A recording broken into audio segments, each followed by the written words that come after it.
নমস্কার বন্ধুরা, স্বপ্ননীড়ে আপনাদের সকলকে স্বাগত জানিয়ে ব্লগটি স্টার্ট করছি। বন্ধুরা, আপনারা সবাই কেমন আছেন? আশা করব যে যেখান থেকে আমার এই ভিডিওটা দেখছেন ঈশ্বরের আশীর্বাদে সবাই অনেক ভালো আছেন, আর আমিও আপনাদের ভালোবাসায় বেশ ভালো আছি। আর বন্ধুরা, যারা বয়োজ্যেষ্ঠরা আছেন তাদের সকলকে আমার অনেক প্রণাম, আর যারা ছোটরা আছো তাদের সকলকে আমার বুক ভরা ভালোবাসা জানিয়ে ব্লগটি স্টার্ট করছি। আর দেখো, আমি কিন্তু চলে এসেছি শ্বশুরবাড়িতে। তোমরা আমার আগের দিনের ভিডিওটাতে সবাই দেখেছো যে আমি শ্বশুরবাড়ি যাওয়ার কথা বলেছিলাম, আর আসছিলামও, আসার ভিডিওটুকু অবধি দেওয়া ছিল।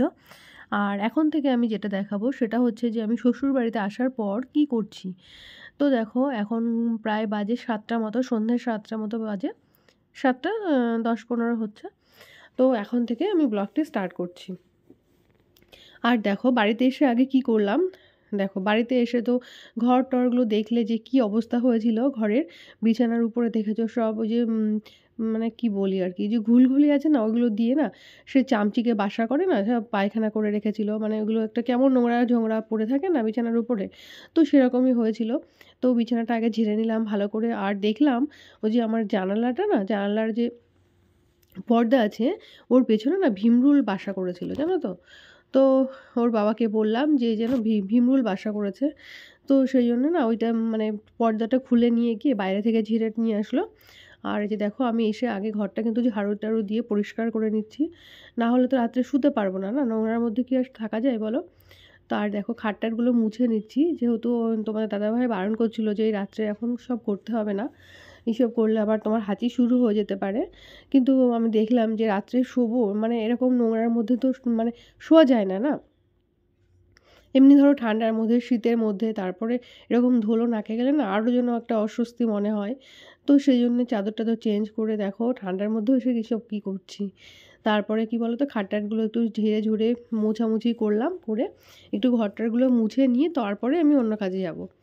আর দেখো, এই যে একটু জল নিয়ে এসেছি, ঘরটা একটু ভালো করে মুছে নেব, আর তারপরে কিন্তু আমি অন্য কাজ করব। কি বলো তো, ওই যে বললাম না, ঘরটা আটকানো ছিল, অনেক দিন ধরে বন্ধ হয়ে থাকে, তো সেই জন্য না ওই ভীমরুলগুলো না বাসা করে, জানো তো, ওর মধ্যে ওড়ে। এমনিতেই শীতকালে আগেও হতো যখন আমরা থাকতাম না, তখনও এইরকম শীতের সময় না ভীমরুল বাসা করতো। আর যে না উপরে যাওয়া যেত না, যখনই সিঁড়ি দিয়ে উপরে উঠতাম দেখতাম বারান্দায়, উপরের বারান্দায় ভীমরুল উড়ে বেড়াতো প্রচুর পরিমাণে। আর এখন যেহেতু আমরা থাকি না, ঘরটা খোলা হয় না, তো সেই জন্য না ওই আমাদের ঘরেই বাসাটা করেছে। আর পাশেই কিন্তু আমাদের জায়ের ঘর আর কি, তো ওরা তো থাকে, ওই জন্য ওদের কোনো অসুবিধা হয় না, ওদের ঘরে আর অতটা ঢোকে না। আর দেখো, ওই জন্য এই যে এটা হচ্ছে কিন্তু আমার দেওরের ছেলে, আর এই যেটা হচ্ছে আমার দুষ্টু, আর এটা হচ্ছে তোমাদের দাদা ভাই।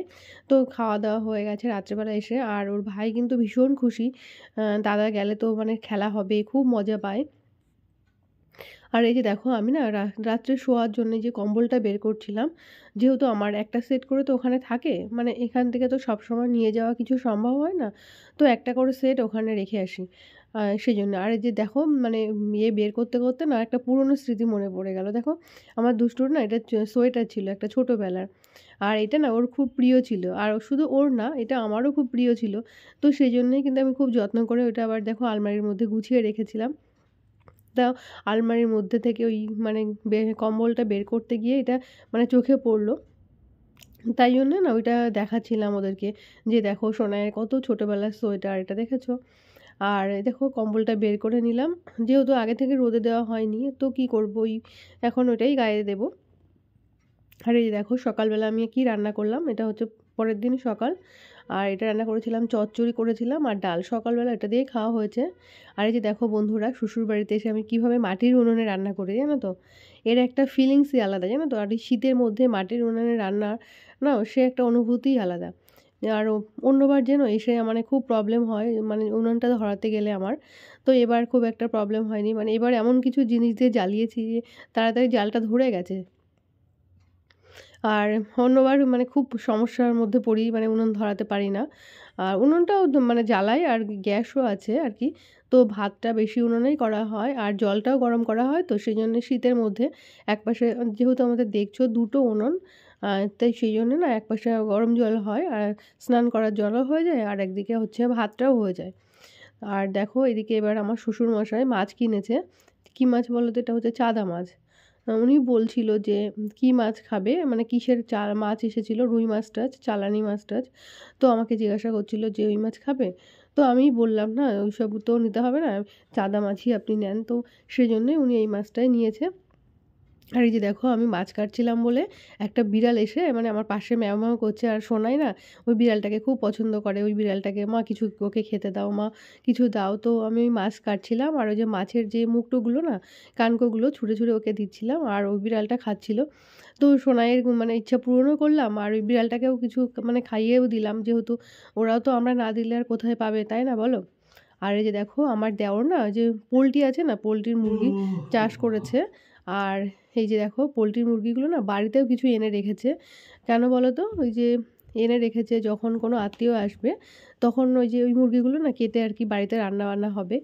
আর এই যে দেখো এটা হচ্ছে আমাদের রান্নাঘর, মানে আমার শ্বশুর বাড়ির রান্নাঘর। এই দেখো এটা হচ্ছে আমাদের মাটির উনান আর এটা হচ্ছে গ্যাস, মানে সব দিকে একসাথেই রান্না বান্না হয়। আর এই যে আমি দুপুরবেলা স্নান টান করে চলে এসেছি কিন্তু রান্না করতে শ্বশুরবাড়িতে। দেখেছো আমি কিন্তু শাড়িই পরি। আমি কিন্তু ওখানে মানে এখানে আমি যাই করি না কেন, যাই পরি না কেন ড্রেস আপ, আমি কিন্তু ওখানে গেলে পুরো গৃহবধূ একদম। এখানেও গৃহবধূ, তবুও মানে শাড়িটা আর পরি না। মানে পরি কখনো কখনো পুজো টুজোর ক্ষেত্রে, কিন্তু রেগুলারিটি আমি শাড়ি পরি না। ওখানে গেলে কিন্তু আমি নিয়ম করে, মানে আগেও যেমন ছিলাম এখনও ঠিক তেমনভাবেই চলার চেষ্টা করি আর কি। আর এই যে দেখো মাছগুলো কিন্তু আমি ভেজে নিচ্ছি, কাটা হয়ে গেছে। তো বললাম শীতের বেলা বলে স্নান টান সেরে গেছি রান্না করতে। আর সকালের তো রান্না বান্না করেই নিয়েছিলাম, সকালে বেশি কিছু করিনি। আর এটাতে হচ্ছে দুপুরবেলার জন্য দেখো মাছের ঝাল, আর এটা হচ্ছে দুধ কচু। আমার শ্বশুরবাড়ির ওই কচুটা বাড়িতেই হয়, মানে যেহেতু বাড়িতে সবই হয় মোটামুটি, অসুবিধা হয় না সবজির কিছু। তো আজকে ভাবলাম যে একটু দুধ কচু করি। তা দুধ কচু মানে তো দুধটা মাস্ট, ঠিক আছে? তো দেখো মানে কচুটা রান্না প্রায় হয়ে গেছে, ফুটছে। আর তখন আমি দিয়ে দিলাম 1 হাতা দুধ। সেটা কিন্তু বেশ অসম্ভব টেস্ট হয় আর ভীষণ ভালো লাগে। তোমরাও এরকম একদিন ট্রাই করে দেখতে পারো, আশা করি তোমাদেরও খুব ভালোই লাগবে। আর এই যে দেখো ভাত টাত খেয়ে এসে ছাদে এসে একটু বসেছি, যেহেতু রৌদ্র ছিল ভালোই লাগছিল, খাওয়ার পরে বেশ ঠান্ডা ঠান্ডা লাগে না? তো সেই জন্যই ছাদে এসে একটু দাঁড়ালাম। আর এটা হচ্ছে আমার কাকি শাশুড়িদের ছাদ। আর আমাদের তো এই দেখো এটা হচ্ছে মানে আমাদের ছাদের থেকে, মানে ঘর থেকে ওদের ছাদ, আমাদের যেহেতু দোতলা আর ওদের একতলা, সেহেতু ওই যে আমাদের ছাদের থেকে ওদের ছাদে যাওয়ার একটা লিঙ্ক থাকে। তো আমরাই ওখানে জামা কাপড় মেলে রাখি, শীতের সময় একটু জল টল রোদে দিই, বেশ ভালোই কাজে লাগে। আর আমাদের ছাদটা বেশি আর উপরে আর উঠি না, যেহেতু পাশেই আছে বলে ওটাতে হয়ে যায়। আর এই যে দেখো বসেছিলাম বলে, আর বসে থেকে না সাইডের ক্লিপটাও তোমাদের সাথে শেয়ার করে নিলাম, খুব সুন্দর লাগছিল বসে থেকে। তো ভাবলাম সব কিছু তো শেয়ার করি, তো এটাও শেয়ার করি তোমাদেরকে দেখাই। আর এই যে দেখো ঘরের অবস্থাটা কেমন হয়েছে, আবার তো ফিরে আসতে হবে, চলে আসতে হবে। তো সেই জন্যই কিছু একটু গোছগাছ করছিলাম। আর তোমাদের দাদাভাইকে বলছিলাম যে একটু মাঠে যাওয়ার জন্য, যে মাঠে কিছু একটু সবজি টবজি আছে, তো চলো একটু যাই দেখেও আসি কেমন কি হচ্ছে সবজি ফলন টলনগুলো, আর কি কি আছে মাঠে সেগুলো একটু দেখতে যাব। আর এই দেখো এটা হচ্ছে আমাদের বাড়িতেই লাগানো হয়েছিল একটা দুটো করে। এটা হচ্ছে আলু গাছ, জানো তো? ছোট ছোট, এখনও তোমরা ভালো বুঝতে পারবে না। বাড়িতেই লাগিয়েছে আলু গাছ আর একটা পেঁয়াজ গাছ লাগিয়েছে। আর এই যে দেখো আমরা কিন্তু চলে এসেছি মাঠে। আর এরকম মানে গাঁদা ফুল দেখেছো কখনো? মাঠ ভর্তি গাঁদা ফুল, আর সেখান থেকে এরকম মানে ফুল তুলে নেওয়া, এটা কিন্তু অসম্ভব একটা ফিলিংস, জানো তো? এটা কি বলবো আর কি, এটা মানে যারা না ফুলটা মানে এরকমভাবে আসবে, খেতে আসলে বাজার থেকে কেনা একরকম অনুভূতি, আর এই ক্ষেতের মধ্যে এসে ফুল তোলা নিজের হাতে, সেটাও না আর একটা অনুভূতি। মানে অসম্ভব ভালো লাগছিল আমার, যে সেটা তোমাদেরকে শেয়ার, মানে মুখে বলছি ঠিকই কিন্তু আমার যে কতটা ভালো লাগছিল সেটা তোমরা বুঝতে পারছো না হয়তো। আর দেখো গাছ মানে ভর্তি ফুলের বাগান, যে মনে হচ্ছে আমি যে কি করি, কোথায় গিয়ে একটু ছবি তুলি, মানে কিভাবে শ্যুট করি। তো একা একা আর বেশি কিছু করতে পারছিলাম না, যেহেতু মাঠে গেছি আর একা একা ফুল তুলছি, আর ফটো তুলে দেবে কে আর ভিডিও বা কে বানিয়ে দেবে। তো সেই জন্যই আমি যতটুকু পেরেছি সেরকমভাবে আর কি তোলার চেষ্টা করেছি। আর এই যে বললাম একা একা করছিলাম বলে, দেখো খুব যে ভালোভাবে মানে করতে পারছিলাম না, মানে যেহেতু এক হাতে ফুল আছে। এই দেখো মানে ব্যাগে করে, প্লাস্টিকের ব্যাগে করে ফুল তুলেছি। তো বেশি করে আনবো কি করে, না ওই যে যেটুকু নিয়েছি ওইটুকুই অনেক। আর আবার যখন যাব তখন আবার নিয়ে আসবো। দেখো কত ফুল নিয়েছি, দেখেছো? এরকম কি আর গাছের টাটকা ফুল কি আর পাওয়া যায় বলো? বাজারে এসে কি আর এরকম কিনতে পাওয়া যায়? ফুল তো পাওয়া যায় অবশ্যই, কিন্তু এই যে গাছের জিনিসের একটা বলি না, একটা অন্যরকম মানে অনুভূতি। আর বন্ধুরা ওইগুলো দেখলে কিন্তু তোমরা, যে ওইগুলো হচ্ছে লাউ গাছ, আর এইগুলো কি বলো তো, এগুলো হচ্ছে শিম গাছ। দেখো শিমের ফুল হয়েছে। শিম বুঝতে পেরেছো নিশ্চয়ই তোমরা।